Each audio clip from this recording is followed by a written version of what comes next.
is BT with the BT India GP review. Let's get right to it. How great was that new track? I just wish there was more people there. I thought the Indian people would show up a little bit more because they ride motorcycles all the time over there and it's crazy. I thought they'd show up a little bit more, but hey, it was a great start, great racing.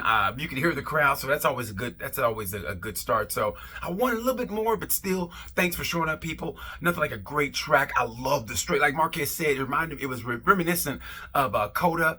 And turn 1 and turn 3, they should have named those 80s Madonna and 80s Bridget Nielsen, because they took out a lot of good men.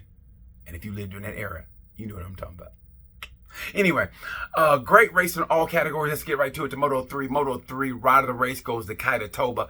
I put out an Amber Alert for him. Turns out he was on the podium in India. Who knew? Great job by him. He and Sasaki went at it. Great job, both of them. Heartbreak goes to Colin Fire. You know what I'm trying to say. Sasaki's teammate. Let me tell you something. That kid did a great job of trying to help his teammate, but at the same time, he should have went selfish, because not being selfish, trying to help his teammate, ended up hurting him in the long run. I thought the crash was just a racing incident. But let me tell you something. That's going to come, if you think about it, Sasaki has the better teammate of anybody in that championship run, because his teammate is actually competitive. So if worst comes to worst, if it comes down to Valencia, which I think it's going to, Colin can help Sasaki. He's like the lead out man in the Tour de France or in cycling. He can lead out. Maybe he can hold up a couple riders while Sasaki tries to make a break for it. So going forward, I think the Husqvarna squad with Sasaki and Colin Fire have you know what I'm trying to say, have a better chance of winning this championship, only because of the teammate issue. But Jamie Massey, damn, he walked the dog on those boys. Congratulations. It's going to come down, like I said, to the final race of the season, I believe. And David Halgado got it. Great job by the kid. I thought for sure he'd be sucked up now by the pressure. No, he didn't. Now it's a two-way tie, and Sasaki's are knocking on the door. And I think Dennis Hachu is going to come back toward the end, too. It's not over yet. Moto 3 is heating up. If you ain't watching Moto 2, what is you doing with your life? Moto 2, heartbreak goes to Shaky Jake Dixon. Shaky Jake, hey, if you talk that shit, you got to walk that shit. But to his credit, it was a red flag. He had to come back. And by the way, listen, Jeremy Alcoba, if you take how people felt about Marc Marquez in 2015, if you were Italian, take the feeling of Italians in 2015, how they felt about Marc Marquez, and add how people felt in Moto 3 about Darren Binder, that's how they feel about Jeremy Alcoba. Jeremy Alcoba is so bad, even Romano Fenati's like, man, that guy's dangerous. I really think something needs to be done. I mean, and then he had a double long lap penalty, didn't want to take it, and then when he fell, didn't even crash on going about 10 miles an hour. I mean, I've got nothing for it. I try to take up for him because I know it's racing, and I'm sitting on my lazy fat ass trying to criticize these guys that risk their lives, but still, Alcoba, I don't know about that dude. Anyway. Like I said, heartbreak goes to, in Moto 2, heartbreak goes to Shaky Jake Dixon. And rider of the race, hey, listen, I want to go with Sean Dillon Kelly for what his team did to him. He didn't have a ride. Then he goes with a team that he's not even going to be with past Japan, and he gets a point. He raced his ass off. And you know what?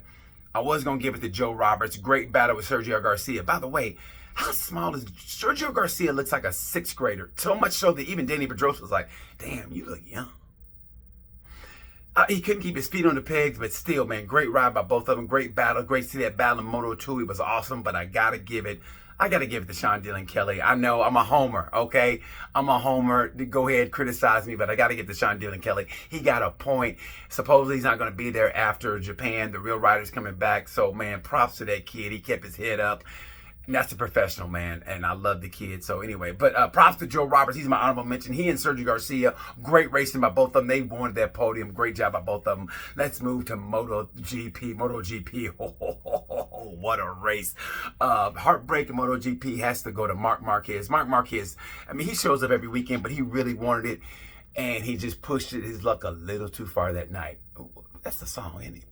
Anyway, props to the whole Repsol team. I kind of want to give it the rider of the race to Joan Mir. He needed that. That dude for what he's been through. Both of them have been through everything, but mostly Mir. I thought he was done mentally, and he almost quit during the year. So props to him in that fifth place finish, but props to Marquez for coming back he wasn't even in the points and finished 10th after crashing. Props to him. As far as ride of the race, I got to give it to Bezzecchi. What Bezzecchi did, especially starting from the sprint race and then to just dismantle that field. He was a one-man wrecking machine to rock. Props to Bezzecchi. He has that Marco Simoncelli vibe to him. Props to him. And listen, I'm speaking from an American, so no props to anybody over there, but does India not have any Gatorade or anything? Like, I don't know what's going on, Jorge Martin. I mean, did you drink water before? I know everybody reacts to heat different. They really do. But no, there's no Gatorade over there. I mean, you knew what you were going to. You're going to a steam bath. You basically had to race in a steam bath from what it looked like for 45 minutes. So you couldn't. I mean, but like I said, who knows? Maybe he had the the Hershey squirts. Maybe he had stomach problems, diarrhea. Who knows, man? Maybe he ate some of the local food. Who knows? He got dehydrated. Maybe that happened because it's weird. No one's really talking about it. They're talking about it, but they're not really talking about it. Kind of like when Casey Stoner he was lactose intolerant, and you were going, lactose intolerant? When I was lactose intolerant, I would clear out a room, but in a different way. But anyway, it was scary when he passed out. It was really scary. So I'm glad he's okay. Props to Jorge Martin. I said when Jorge Martin gets it, he's going to get it. And he's got it. This championship is wide open now. I hate that Pecco crashed. I mean, this ain't NASCAR, man. I don't like seeing anybody crash. I don't like seeing anything happen. But it does open the championship wide open. Like I said, I don't like seeing anybody crash. It's MotoGP, man. This ain't no goddamn Saturday night stock car race in South Carolina. I care about these guys. But it does open the championship up. Bez is still in it. Bender's a long way out, but like I said, it's the flyaways, man. You never, it's going to happen in the flyaways. And Jorge Martin is definitely in it to win it. This is going to be great. Coming down to Japan. I want to see who shows up in Japan. It's going to be awesome. And now we move on to the dilemma with KTM. Technically, Pedro Acosta didn't have a ride. And listen, if you take all four of those riders, you're going to have to basically do this like Pulp Fiction. You're going to have to bring out Pedro Acosta in a room and bring out all four KTM riders to counting gas. And Pedro just basically goes, eeny, meeny, miny, mo. Catch a rider by his toe. If he doesn't podium, let him go.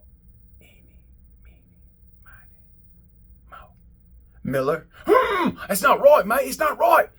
Jack, I love you, but it's not right. Jackie got to go. And I hate saying that, but if you look at all four of those riders, all four of those KTM riders, who's not producing? If you look at all four, you can make a case for Paulo Espargaro, but he came back from injury, and he's actually riding really good, getting points. Augusto Fernandez, I mean, he didn't get points this weekend, but Augusto's been riding well. Of all of them, let's be honest, Miller's really not producing, and I hate saying it because I love Jack, but if we're going to go with professional and I got to make the hard decisions, hey, look, I would say, look, Jack, listen, we'll make you test rider. You get 4 wild cards. You get to watch your kid grow up during that first year, which is so important. Maybe move the family to Austria. You probably don't want to be in Austria, but move the family. And don't get me wrong, Austrians, it's a great country, but still maybe move the family to Europe. He can test ride the bike, be close to his family. And that's a tough decision to make, but hey, you got to make room for Pedro because Pedro's coming, and we see the talent there. I said the same thing about Raul Fernandez, and he's finally showing it, but Pedro looks like he's just that step up, like he looked like he is the second one, the chosen one. So I hate to say that, but I think that's going to happen for Jack. That's the way I feel. Other than that, I think it's going to be a great. This is going to be short because I'm traveling and the internet is a bitch. So, yeah, that's my take on it. I mean, I hate to say it for Jack, but I think Pedro's going to, that's what has to happen to Pedro. He's got to go to Jack's old seat, make Jack a test rider, come up with a new Red Bull can, like Red Bull Ambition. I don't know. Just drink that shit so KTM can have some more money. How you can afford a Red Bull team in Formula One and MotoGP, Jesus Christ, it's just like cocaine. I mean, seriously, it's like liquid cocaine, but good for them. I mean, if you can't have cigarette sponsorship, might as well get Red Bull. Anyway, so props to those guys, but that's the way I got like, you got to kind of let Miller go, make up a new team, make up a Husqvarna team, like my friend John said, but something's got to happen. I think Jack's got to go. The flyaway is going to determine this championship. Flyaway, I love the flyaways. Like I said, you're going from the shitty weather of Australia, then you're going to baking conditions in Sepang, and then they're going to go to Qatar in November. I have no idea what Qatar is in November. I mean, and then you go to Valencia in the wintertime. I mean, it's still going to be nice weather, but it's going to get dark sooner. Yeah, it's going to get dark sooner. So, I mean, who knows what conditions are going to be? It's going to be a little bit colder. They might catch a cold. You might, get a bad stomach like Jorge Martin. The championship is wide open. It's great. Like I said, I hate the Pecco crash, but it's great for the championship. So we're going to see. I think it's going to come down to the wire for all three classes. I think it's going to come down to Valencia. And when they do, look out for them hotel prices. They're going to jack them up higher than a Colombian flu. You know what I'm talking about. Anyway, that's the review. Sorry it took so long, but like I said, I'm traveling, man. It's a pain in the ass, but I had to get this out. Great racing. Tell me what you thought about the track. Who do you think MVP is? My MVP, honestly, MVP to me goes to Marc Marquez. I give it to Bezzecchi. Great ride by Martin is doing what he takes, but soft spot for Marquez for what they've been through with the Repsol Honda team. He's my MVP. Anyway, that's it. Tell me what you think. I love you guys' criticism and the praise. I appreciate you guys. MotoGP for life. Until then, you know the word. Bye.